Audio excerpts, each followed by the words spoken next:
Adobe Substance 3D Painter has a lot to offer, a lot of features, but that also means it has a lot of filters and generators you might not know of. Today, we're taking a look at all of the filters this software has to offer so you can take full advantage of them and level up your texturing. Speaking of leveling up your texturing, if you're interested in learning how to create super realistic textures, check out the link below in the description. Now I got some great news for everyone. If you sign up for my course, you now get a free 1-year educational license to the entire Substance 3D collection. That means if you get my course, you can follow along without having to buy any additional software. Without further ado, let's jump right into it. So first up is the Anisotropic Kuwahara filter. This filter basically applies an anisotropic directional blur which conforms to the detail of the image. This filter can either be used on the main layer or on the mask, or both at the same time. So what is it used for? I mainly use it as a denoiser or anti-aliasing tool. For example, let's say you have this neat little detail here, super complex of course, but you notice that there's quite a bit of jagged lines, quite a bit of jagged edges. Now your first thought would be to blur it out or to apply the FXAA filter that comes with Painter. But if we preview the mask, you can see that it's not super perfect. It still has those jagged edges. We don't want that, so we're looking for an alternative. The alternative being the Anisotropic Kuwahara filter. Now, you have a lot of options. Radius will kind of smooth everything out a bit more. Smoothness will decide how smooth it is. So if you drag this one up, you can see that we are already getting rid of quite a bit of these edges here. It's almost perfect. Then you can change this sharpness if you want to tighten it up a little bit more, basically like adding a levels and changing the values. You can also change the angle and anisotropy. So you would have to play around with these values just a tiny bit to get the result that you want. Then again, to tighten it up, you can add a levels and there we go. One thing to note though, as you can already tell, it rounds off some of these sharp lines that we had before, these sharp edges. But we got rid of the jagged edges, so for me that's all that matters, and this is also my use case for this filter. One being to get rid of those jagged edges, the other one getting rid of noise. Let's say we have a texture and we can tell that it's quite noisy over here. Base color, super noisy. Now we can add an empty layer, add an Anisotropic Kuwahara filter to it and set it to pass through.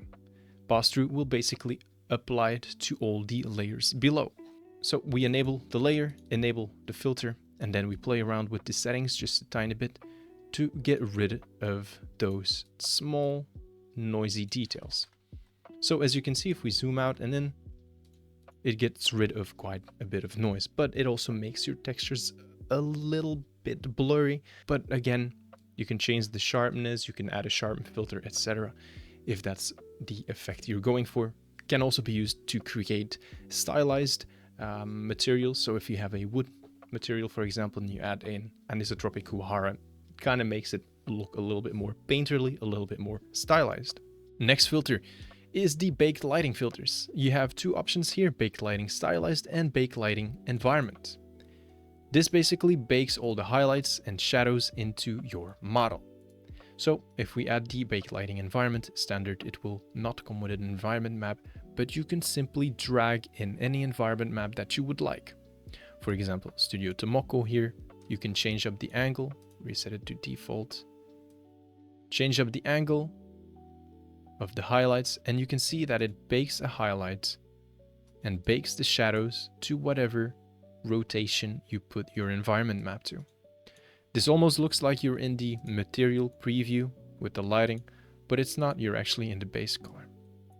On certain maps or in certain environment maps, it can add quite a bit of noise, but just try to pick another one or add the Anisotropic Kuwahara filter to it. One thing to note is that it also bakes the color of the environment map. So let's say you have some sand or some orange parts, it will also bake it to the base color. Baked lighting stylized, on the other hand, does not take an environment map, but rather just changes the horizontal angle, vertical angle of your sun.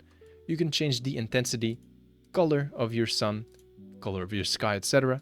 But you can also add different lights, such as these. Make it a different color, change the intensity. This is pretty useful for stylized artists, but for realistic textures, I pretty much never use either of these filters. The Bevel Filter will basically bevel any sharp edge that you have. Pretty useful if you want to create some high poly details or height details, hard surface details in your model without having to sculpt them or bake them. So let's say we have some shapes in here. Just imagine these are some super cool hard surface details. If we add a bevel filter to it, it will bevel it out almost like a 3D software. You bevel the edges, getting rid of that sharp edge. You can change the distance of the bevel, you can change the smoothing, and that's pretty much it. The corner type will try to round off any sharp edge that you have here, so angular will try to keep it, round will smooth it out as well. We have two variations of this one, bevel and bevel smooth. Bevel smooth is basically an improved version with more parameters, such as the direction, out, inward bevel, or both. This way you can see that you have some pretty cool details, some pretty interesting details with just a height, positive height in this case, and the bevel filter. So let's keep it at out, smoothing, same thing, smooths out the corners, smooths out the jagged edges a tiny bit. Distance, again, self-explanatory. Curve offset will try to offset whatever shape that you have or whatever mask that you have. The curve shape will either add a rounding effect, as we can see here, or negative values, it will kind of add this pinching effect. Of course, standard value is 0, so rounding, positive, pinching, minus values. Next up is the blur filter. So the blur filter, let's say we have some super cool details right here, or some bricks, and we want to blur it out. Blur filter works on a fill layer. So if you want to put it on a posterize layer, you want to blur out everything under it, you just simply, again, empty a layer, set it to posterize, add the filter blur. You can also add it to a mask, by the way. What this does is basically blurs out whatever input that you set it to. So in this case, it will blur out our checkers, blurs it out. Pretty self-explanatory. Blur directional will blur it in a certain direction that you can set yourself. So you can change the angle right here and it will blur out according to the angle. Blur slope will basically perform a blur where the blur is driven by a certain grayscale map. Standard, if we go to the blur slope, we see here custom noise, but standard it will be default noise, so it will just blur according to a default noise. You can change the parameters, intensity, quality, etc. But you can also create some pretty cool stuff with default noise or a custom noise. You can create some interesting results, like I teach at my course. For example, to get these curved lines in this tool, just created from a simple stripes fill layer. Clamp, again, pretty self-explanatory. It will clamp any value that you have. So let's put it to the default. So let's say we have this white value. It will create, or it will clamp the value, the one value, to whatever value you set it as. So it will make that white into a more grayscale value. Same applies for the minimum values. So the black, it will try to change it as well. This is especially handy if you have a grunge map, for example. So let's say we have some dark parts in here, but we don't really want that. We can change the minimum value so it becomes more gray. Same applies to the white value. Slide it so we get rid of that pure white. Color filters, so color balance, color correct, and color match. Out of all of these filters, all of them can be used on a normal fill layer, but only color correct can be used both in a mask and outside of a mask. To use it, again, we create a empty fill layer, set it to pass-through, deselect everything, and just add the filters that we want. So in this case, we have this awesome texture here, and we have the shadow representing this deep purple, red and yellow representing the highlights. So if we add a HSL to it, we can kind of represent this. So yellow here are the highlights, shadows, and midtones. If we add a color correct to it, we can change the contrast, luminosity, and saturation of each of these. So shadows, midtones, and highlights. So let's change the saturation of the shadows. So if everything is correct, it would change the saturation of this part here. And that's exactly what it does. Midtones, it will mainly change the red. Saturation, you can change the contrast, so it tightens it up just a tiny bit more. Luminosity, if you want it lighter or darker. Same thing for the highlights, saturation, luminosity if you want it super dark. So that's what it does. Highlights, shadows, midtones. Color balance works the same way. So it might not be super obvious at first. It's super subtle, depends how close your values are to each other. But for the midtones, let's change the midtones to a more green value or a blue value. It will try to change the hue or try to overlay the color of it.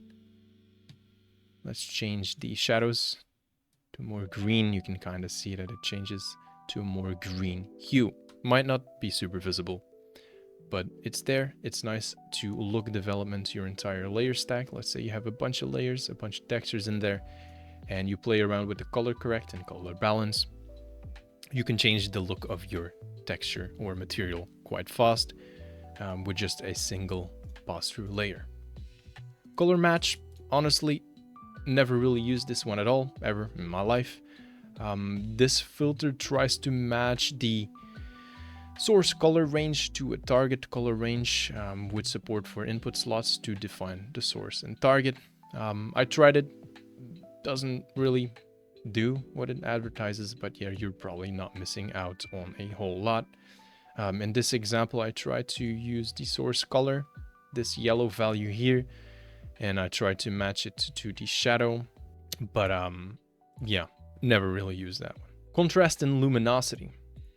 So if we have, for example, a texture, in this case a gradient fill layer, and we try to change the contrast, pretty self-explanatory, takes an input, changes the contrast, tries to get it closer to either a 0 or a 1 value, like this, or the luminosity, if you want everything lighter or everything to the darker side. This can be handy if you want to get rid of some grayscale values in a fill layer. So let's say I want it closer to 0 and 1, we can change the contrast and you will create, well, more contrast. Luminosity makes everything a little bit brighter, makes everything a little bit darker if you go into negative values. Directional distance. This will pretty much make a leaking effect or a dripping effect, and it takes whatever input you have and makes it into a leak or a drip. We created dots and we made them have a leaking effect. Note that it follows the UV space, so your leaks might not be the same everywhere. So let's say you want it angled down on certain parts, it will be angled down, but in this case here, it angles more to the left, simply because it follows the UV space. One thing that's also pretty cool is that it takes a custom input. So we have a mask here, made an anchor point, and we want it only to make the leaks based on this mask. So what we do in our directional distance, from our distance map, we will reference this anchor point here, and it will only do it according to our mask. Pretty cool stuff and pretty handy for leaks. So let's say we have some leaks here. Super basic. Imagine it's rust or whatever. We painted it in, added a directional distance. And now as an image input, we added a 3D Berlin noise. So 3D noise or 3D Berlin noise. And if we change the contrast, we can see we can get some more organic leaking effect with just one single fill layer. So this is how it was before. Then we created a simple leaking effect, remove the mask, we get a pretty basic stuff. Drop shadow. Same as in Photoshop, tries to fake a shadow as if it was floating. So let's imagine this arrow here is elevated from the actual material. We add a drop shadow, it drops the shadow. It works on a paint layer, it works on a fill layer only when it's cropped to a certain part. So this is a cylindrical projection, so it only appears on a certain part or where I put it. If you don't put it extends to shape, it will not do anything because it has nothing to create a drop shadow from. So if you put it to cropped to shape, it will create a drop shadow. As far as I know, this does not work on a mask. Glow.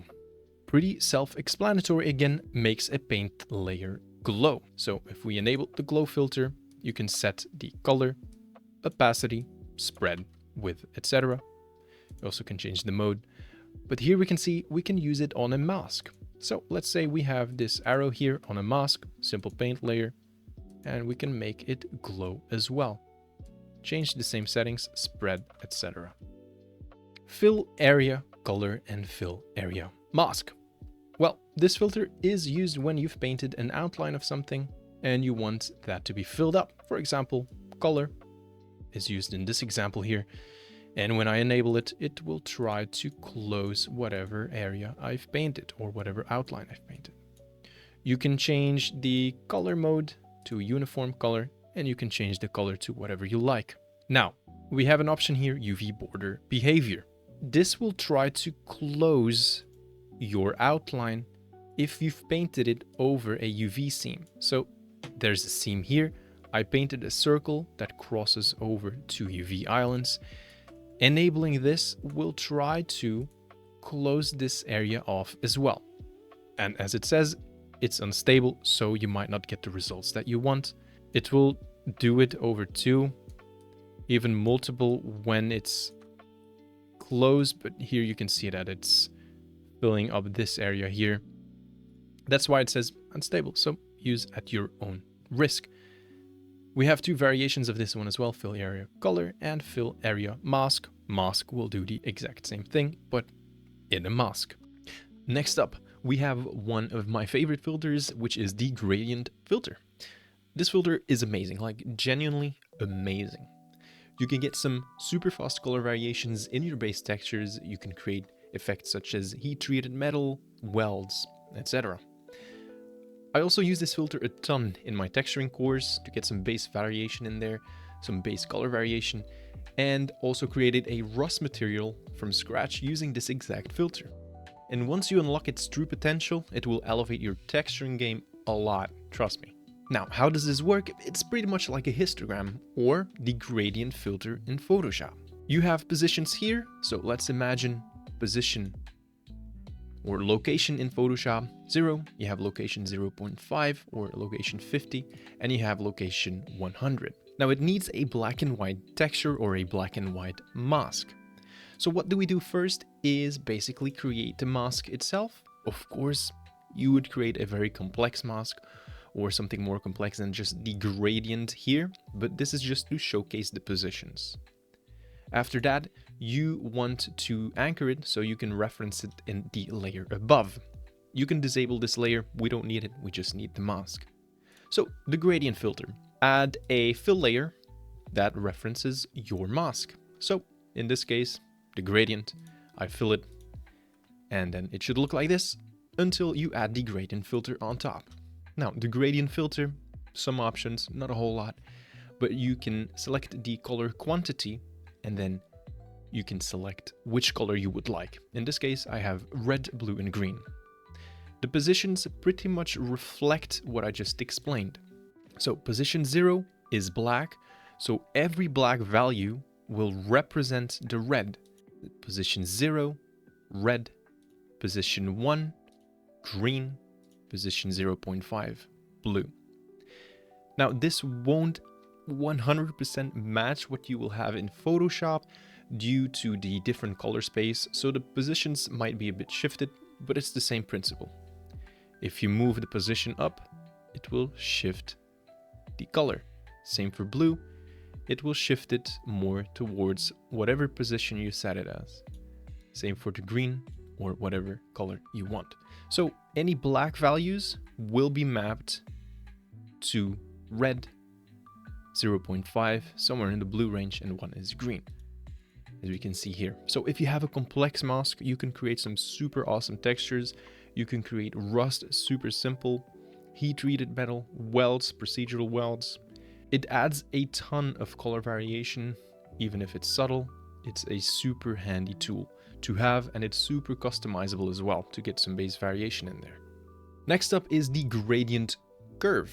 Now, the gradient curve is basically some preset curves to change the look of your gradient. So I have the same fill layer here, 0, 1, exactly the same gradient. And a gradient curve basically has a bunch of presets, stairs, ease out, ease in, etc. So what is this? Basically, again, the same as the curves in Photoshop. So you would have something like this. So imagine this is a preset, something like this. You add some points. So maybe this is a preset, so ease in, whatever. It's basically just a curve on top. Next up, we have the gradient dynamic filter. Now, this one might be a tiny bit confusing. Haven't really used that one a whole lot, but I'm sure it's pretty handy if you want to get some quick color variation into your assets. Again, basically the same thing. It needs a fill layer, a grayscale value. In this case, I have the gradient flakes. Now, without this filter, you would just have the flakes. And if you add gradient dynamic on it, it will turn black. Why is that? Because you don't have a gradient source. It requires, as the word says, a gradient source. So I prepared an image that will help you understand what exactly this filter does a tiny bit better. Let's drag it in, and we can already see some changes happening. Now, it might be super confusing what it does. Basically, you have a gradient orientation and a gradient input position. So let's switch over to Photoshop and I will explain exactly what it does. Now keep in mind, horizontal input position. We go to Photoshop and we have some values here. This is the texture that I created and I plugged into Photoshop. Horizontal position 0. This is this one here, and we move in a horizontal line. So what colors do we have here? We have black, red, cyan, and green. If we go back here to Painter, we can see the exact same colors: red, cyan, black, and green. Now, what would happen if we put it to 0.5? 0.5 horizontal, we switch over horizontal, might be a little bit confusing because you're switching over in the vertical direction, but you're just picking the horizontal value. So horizontal 0.5 would be blue, pink, cyan. So let's check if this checks out. Let's type in 0.5, and it does. We have pink, cyan, and blue. Same for the one value, it would be black, red, and green and cyan again. That makes sense. Now, if you change it to vertical, so vertical will do the exact same thing as horizontal, but it will check this value here, the first one, value 0, and it will draw a vertical line down. So position 0, black, red, blue, and green. So let's change it to 0 and change it to vertical. We have black, red, blue, and green. That makes sense. Switch it over to 0.5. You would have white and cyan. So let's test this out. Vertical, 0.5, white and cyan. So this checks out. Haven't really used this one a lot, as I said before. It can be handy if you want a certain atlas of colors and you want some quick color variations just by switching this position here, changing the orientation. That's basically what this filter does. The next filter is Grayscale Conversion. Another pretty self-explanatory filter converts an input to, well, you guessed it, grayscale. We have some parameters here for changing the weight. So if we enable Grayscale Conversion, we can see that we have a colorful image, the image that we used for the gradient dynamic basically. If we enable this one, it will turn it into a grayscale image. Now we have some inputs here. Current channel will input whatever is inside of your fill layer, but you can also do a custom input if you have an anchor point, for example. Now let's keep it at current channel and let's change the channel weights. Here we can see red, green, and blue. Now if we slide this to 0, it will remove all the reds, as you can see. If we move the green one, it will remove all the green and blues. Same if you put it closer to 1, it will make it more white. Same for the green, etc. So basically, that's what the Grayscale Conversion does. Next up, we have the Height Adjust filter. This is a filter to have some control over your height. It also has two parameters, offset and multiply. Offset will take your height and drag it up or down. So if we preview the height layer, we change the offset slightly, you can see that we are basically offsetting whatever value that we have. We can pretty much visualize this better in Photoshop. So let's say we have, in this case, a 0.5 or a gray value and a 0 or black value. Now, let's restore it to defaults. As you can see here, black and gray. Now, if we put it offset, let's visualize the offset. We are basically doing this. So the black will turn gray and the gray value now is 1. So let's try this out. Let's offset this. It turns white and this is gray. Multiply will take those values and strengthen them. It does not have an effect on a black mask, of course, only on any grayscale value that's not black. This is pretty handy to control the height of your material. Instead of adding a levels, you can pretty much just do it this way, make it stronger, offset it, etc. The next filter is the Highpass filter. This filter basically removes any large luminance differences in your image or basically the low frequency details, resulting in a more gray image. We can visualize what this does by adding two levels here. So we have the base image. This is the levels for the image or the texture that we have now, in this case the grunge plaster. When we're adding a high pass, it makes everything a bit more gray, removes the low frequency details, and you can see the change happening in the levels itself. I use this filter quite a lot if I want to start off with a more neutral looking texture for my masks and then build my way up from that. The next filter is the Histogram Shift. Histogram Shift basically lets you move the entire range, easily visualized by adding in levels. So let's preview the mask and we can see that we have a simple 3D Perlin noise. These are the levels of the Perlin noise.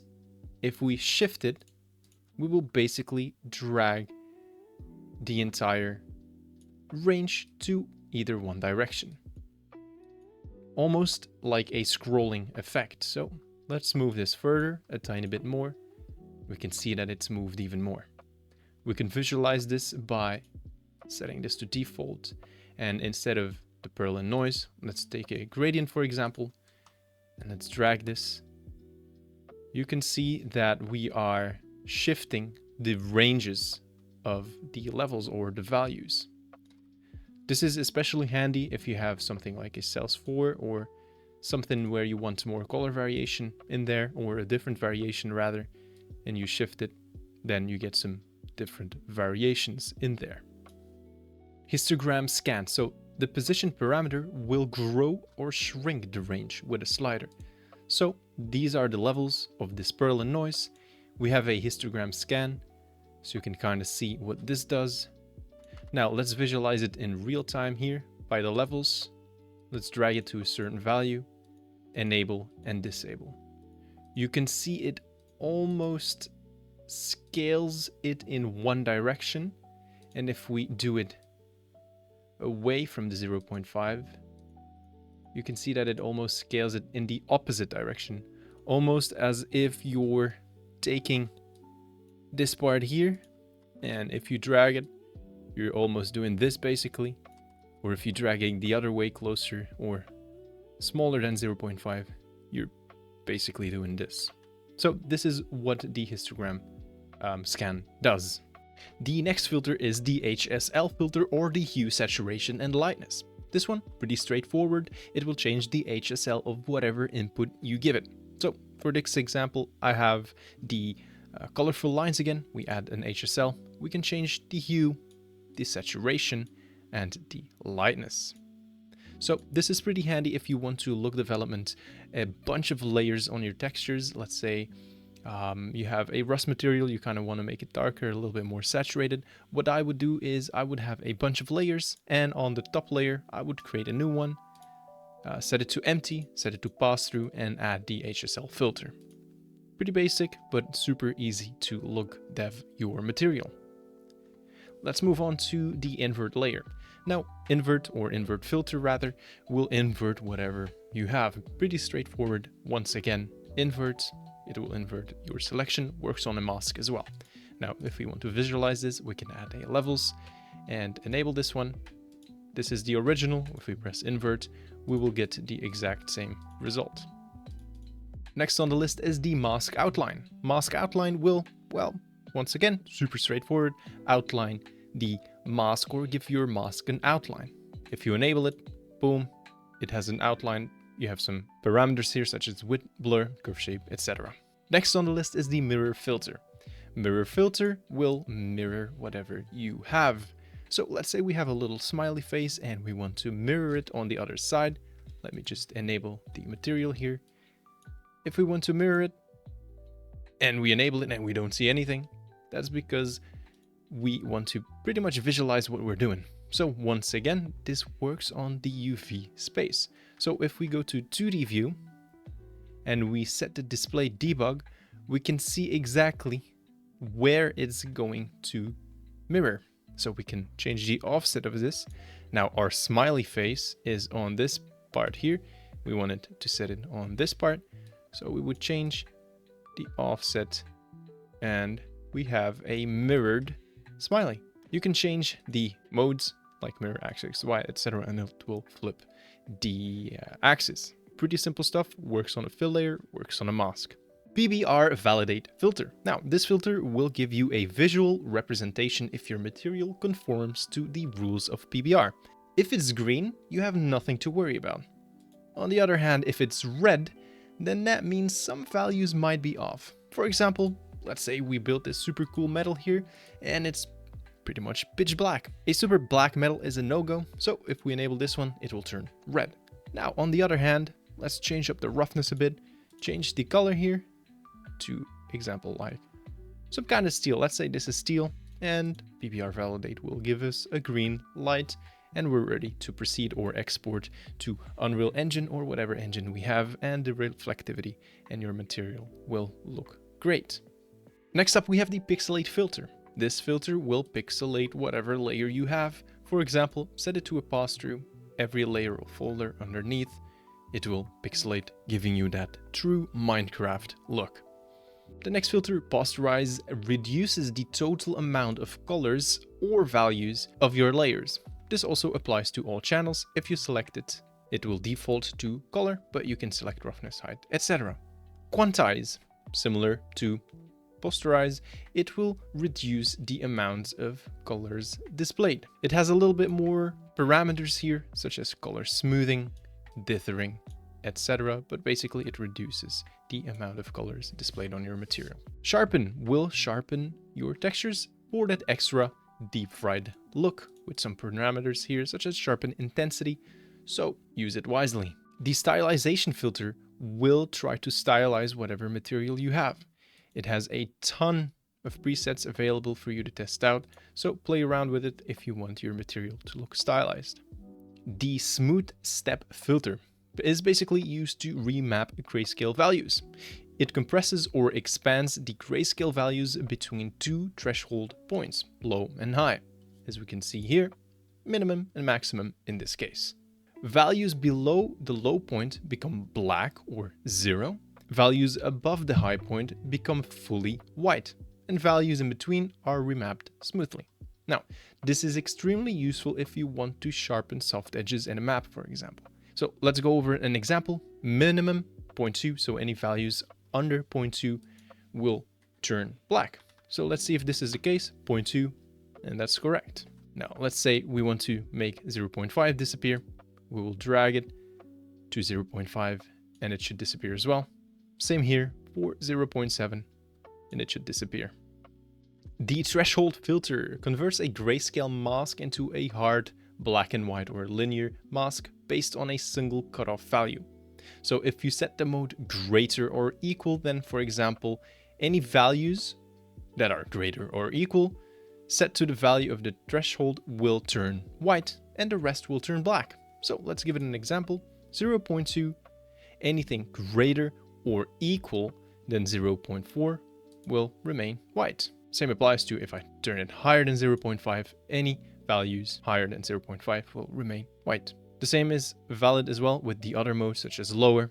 It does the exact opposite.